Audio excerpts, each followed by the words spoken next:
आज का हमारा टॉपिक है सिविल सूट फाइल करने की फुल प्रोसेस क्या है। हमारे देश में आधे से भी ज़्यादा सिविल सूट लैंड या प्रॉपर्टी रिलेटेड मैटर को लेकर ही होते हैं।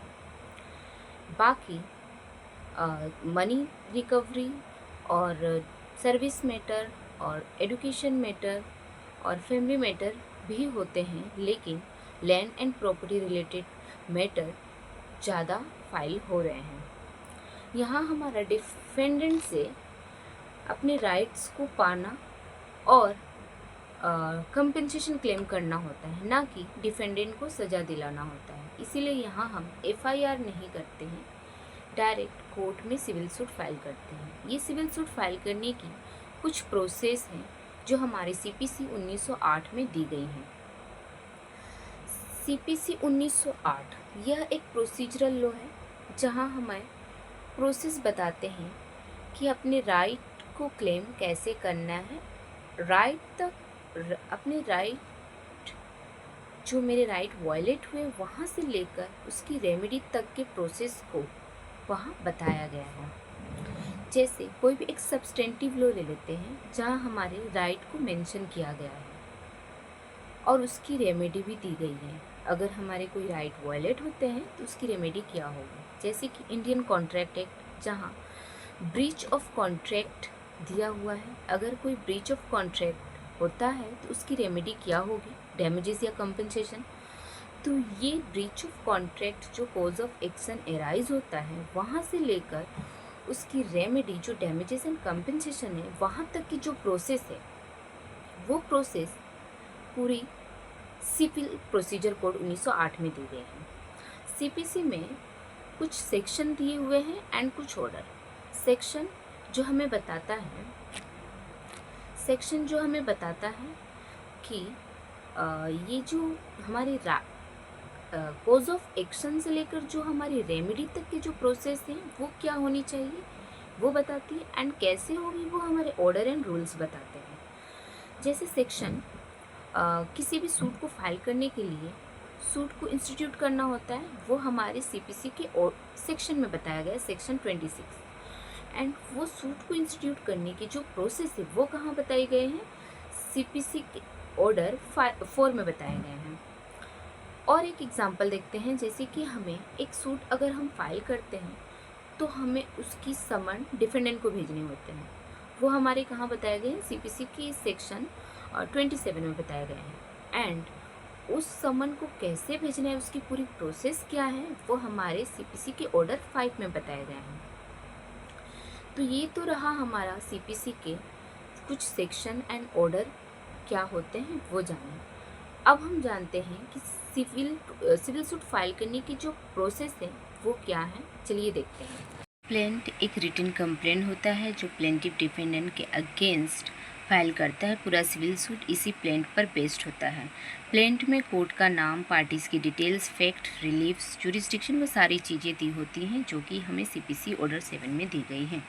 प्लेंटिव की प्लेंट अफाम या नोटरी करवा कर प्रॉपर कोर्ट फी के साथ वो कोर्ट के फाइलिंग डिपार्टमेंट में फ़ाइल करता है। फाइल होने के बाद कुछ डिपार्टमेंटल प्रोसीजर होते हैं जो कि कोर्ट क्लर्क के द्वारा की जाती हैं, जैसे कि रजिस्टर होने के पहले हमारी प्लेंट की स्क्रूटनी की जाती है कि प्रॉपर कोर्ट फी दिया हुआ है या नहीं, प्रॉपर जुरिस्डिक्शन है या नहीं, और कहीं बार्ड बाय लॉ तो नहीं, और भी बहुत सारी चीज़ें देखी जाती हैं जो कि ऑर्डर 7 में हमारे कंटेंट्स दिए गए हैं। प्लेंट की क्या क्या होनी चाहिए वो पूरी फुलफ़िल करती है या नहीं, उसकी स्क्रूटनी होने के बाद कोर्ट क्लर्क हमारे प्लेंट को रजिस्टर करता है। उसके बाद एक suit number, first date of hearing and किस कोर्ट रूम में केस चलेगी वो बतलाता है। यहाँ पर ये होने के बाद अब इस सूट की समन की जाएगी डिफेंडेंट को, ठीक है। समन रिसीव होने के बाद डिफेंडेंट या तो कोर्ट में अपेयर करेगा जो डेट दिया रहेगा कोर्ट के द्वारा, या फिर वो अपेयर नहीं करेगा। अगर वो इनकेस अपेयर नहीं करता है तो वो एक्स पार्टी डिक्री हो जाएगी। अगर वो अपेयर करता है तो वो रिटन स्टेटमेंट देगा। अगर रिटन स्टेटमेंट जो है वो reply of the plaintiff in written filed by the defendant is called written statement, which is given under order 8 of the CPC. The limitation of filing of written statement is at 30 days, and it may be extended with the permission of the court till 90 days.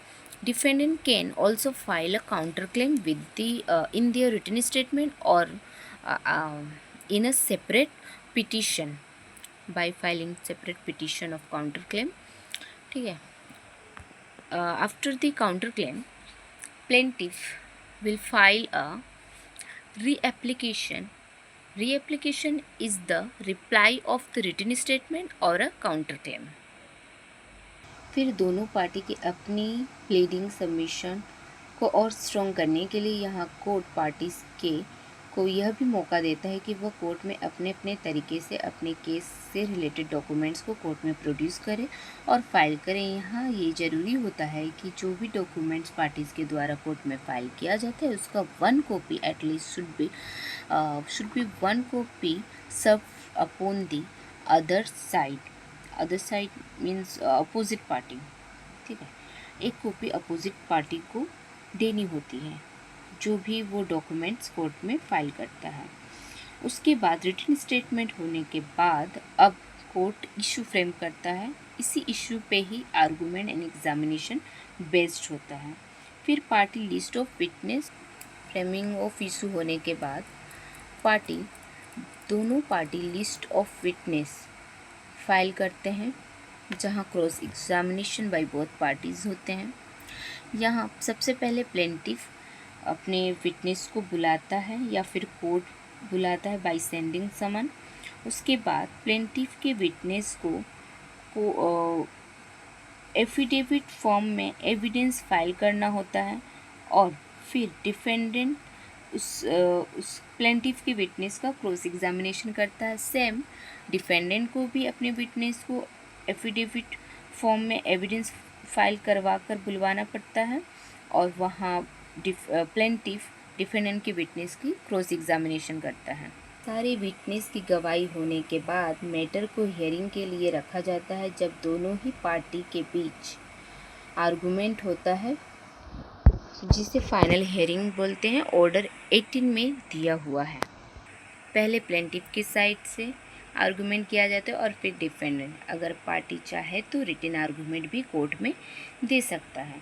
Final hearing होने के 30 दिन बाद ही court को judgement देना होता है जो कि ऑर्डर 20 में दी गई है। और फिर डिक्री जजमेंट जहां कोर्ट इशू फ्रेम किया हुआ इशू का आंसर देता है विथ रीज़न, और वहीं डिक्री में कोर्ट क्या राइट रिलीफ दिया है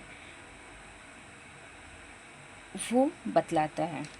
मतलब डिक्री में पार्टी को क्या राइट रिलीफ मिला है वो दिया जाता है।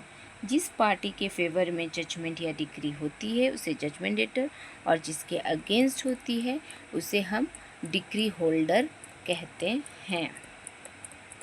जजमेंट डेटर कोर्ट के जजमेंट या डिक्री को नहीं मानता है तो ऐसे में decree holder execution of decree का एप्लीकेशन कर सकता है।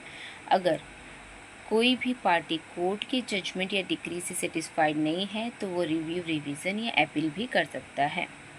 ठीक है, रिव्यू उसी कोर्ट में होगा लेकिन रिवीजन और अपील जो हायर कोर्ट में होता है, सुप्रियर कोर्ट में होता है। सूट फाइल से जजमेंट तक कुछ ऐसे एप्लीकेशन हैं जो हम मूव करते हैं, जैसे कि appointment of commission. In case जब विटनेस कोर्ट में अपीयर नहीं कर सकता है तो उसके एविडेंस को रिकॉर्ड करने के लिए कमीशन अपॉइंटमेंट की पिटीशन भी प्लेंटिफ या डिफेंडेंट कर सकता है। और appointment of receiver for the देखभाल की प्रॉपर्टी की देखभाल के लिए कोर्ट एक रिसीवर भी अपॉइंट करता है। उसके बाद